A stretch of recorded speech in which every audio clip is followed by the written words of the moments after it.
Change your diet, change your life, change the planet.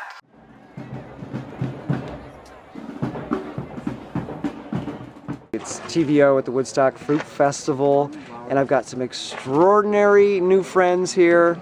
We've got Ryan and Anji of Happy Healthy Vegan. I love these guys. I love their YouTube channel.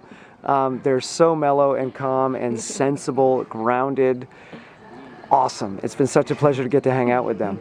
So, your first Woodstock Fruit Fest, yes. What's your experience been like? Wow! I've heard someone here say it's like Disneyland for like fruit lovers, you know? That's not too far off. Yeah. Just incredible. First of all, you know, we did know a lot of people coming in from California. We kind of know like the Southern California crew. But then to see all these other people that we've only seen online, like yourself, and it's like we feel like they're all friends. And getting to have conversations with all of you guys. Interesting. And deep making all those connections is just so magical, and it can't really happen anywhere else.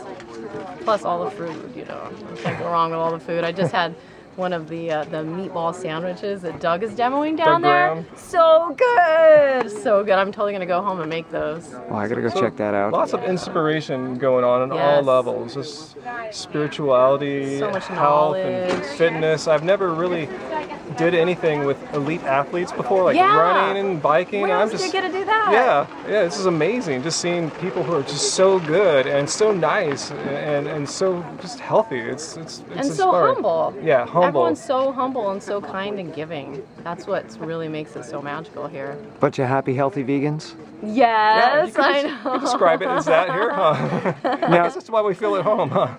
There are a lot of people that are actually afraid to come to the Woodstock Fruit Fest because they've heard or they believe that it's a bunch of dogmatic, rigid, hard-line fruitarians. I was that What is your person. experience? Were you that I person? was yeah? afraid, like, I don't know if my diet's clean enough, you know, I don't know Am if I my good enough? fitness is strong enough, you know, but I'm in yoga class and I'm totally keeping up, and there's no toot anywhere, and the conversations with everyone are just so, like you said, so kind and compassionate. Everyone's just on board and they're there to help you get to the next step, because I think people realize that it can be a very gradual experience. Some go in, you know, whole hog, but others, you know, have to take those baby steps, and I guess I was kind of that person, you know. I was vegetarian forever, then vegan for a long time, and the whole like all raw fruits and vegetables is still pretty new to me. But it's been really natural, and I've been eating food all day long and feeling great about it. I say to that person that might have these fears, I think everyone here realizes that everyone is on this journey, but we're all on different parts of this journey. Some are further down, some are just starting. As long as you're interested or on it, it's great. You don't have to be like full, perfect, you know, in your mind what you think you should need to be doing. Come here and you'll learn, you'll see what other people are doing. You know, just talking to people like us or the presenters, you're gonna learn a lot. And A lot. yeah, it's come next time. Describe briefly each of your diets. What do you eat on a regular basis? I'm the crazy banana guy, and I think you got to find some good source of foods. And I'm a big guy. I'm 6'5". I need a lot of calories, so I'll start my days off with big smoothies, like maybe a dozen bananas, and I'll have a few more scattered throughout the day. We'll have salads to get some more minerals, and we eat lots of mangoes and lots of seasonal fruit from our farmers market, whatever's in Yes. season. It's cherries earlier in the season, peaches right now. Peaches. You know, I miss the California peaches. you know, I eat some overt fats like avocados and stuff like that. But yeah, I try to keep it pretty low fat. And if there are no good plant carbs around, I'll steam some brown rice up. I just got to get my carbohydrates, or else I bonk. And you know, that's the worst thing to happen to a person. I think get all cranky, you know. Yeah, I think we kind of finish off every single night with banana ice cream Oh, with yeah. some kind of fruit topping. Yes. Wow. Yeah, it's very That's important. our specialty. And we don't get fat. We pound. We'll have like 6 bananas and of ice cream, and yeah. You know, I kind of like to be complicated with cooking. I'm trying to get over that and be more simple, but I've been following Chris Kendall and doing like his banana pancakes in the dehydrator with different fruit toppings for treats, with blueberries in there and everything. I was inspired by one of his recipes to come up with what I call a fruit burrito, which is basically just a fruit leather of banana and apricots, and I'll put whatever fruits we have inside, roll it up, I like to do a lot. She's amazing. I like to do a lot of like complicated fruit salads and like greens with a lot of fruit and different fruit dressings. So I'm like, the chef person out of the She two of is. us. But what's great is that I don't have to make the chef food all day long because he can handle it just by eating the raw fruits and vegetables as they are. I don't have to go and making cook. smoothies. Yeah, so it takes a little load off me. So, you know, he has a mixture of the way that I like to eat and the way that, you know, I get he the finds best of both easiest to eat. worlds. I get to feel like a hardcore athlete and then eat her gourmet food all day Yeah. too. It's great.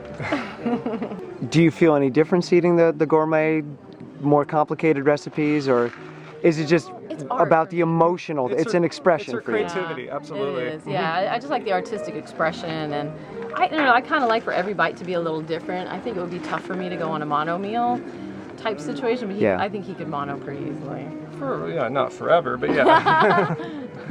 You'd get monofoodcleosis after a while. Yeah. So what has been the most challenging thing for each of you on this journey as you've transitioned to different styles of plant-based eating? What's been the biggest sticking point?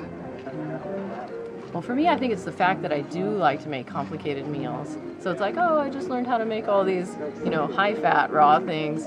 But when I thought about it, it's like I really loved making like complicated lasagnas and pizzas for other people, but I wouldn't really enjoy it myself. I would still end up wanting to, you know, have banana ice cream after the party or whatever. So, you know, once I started learning how to make things more 80-10-10 style, now I still get that fun like party food thing, but without all the fats and salts. I think for me, it's just I have more energy and clarity, and that's a good thing. But you know, it can be a bad thing. You got to like do something with it, something positive with it. Absolutely. And you know, clarity. Sometimes, you know, I think after I've been doing this for a few years now, you know, you see you start seeing some of the not so nice things about the world too, because the blinders have kind of been removed from not eating all the foggy food. So it's challenged me in spiritually, which is surprising. It's made me do more to yoga actually than I thought I was doing before. Just to get even more grounded. So yeah, it's challenging me in ways I never thought. Yeah, I've had a similar experience. In fact, people get mad at me because I talk about depression, and they're like, "Tim, raw food cures depression." It's like, actually, it made it worse. Yeah. Because I'm more awake, I'm more aware, I'm more sensitive. Absolutely. It's harder to ignore things now, so I get hurt more often. Yeah, you don't hear this being mentioned a lot, but you have to be a strong person to keep taking it to the next level. Yeah. But it makes you a better person in the end.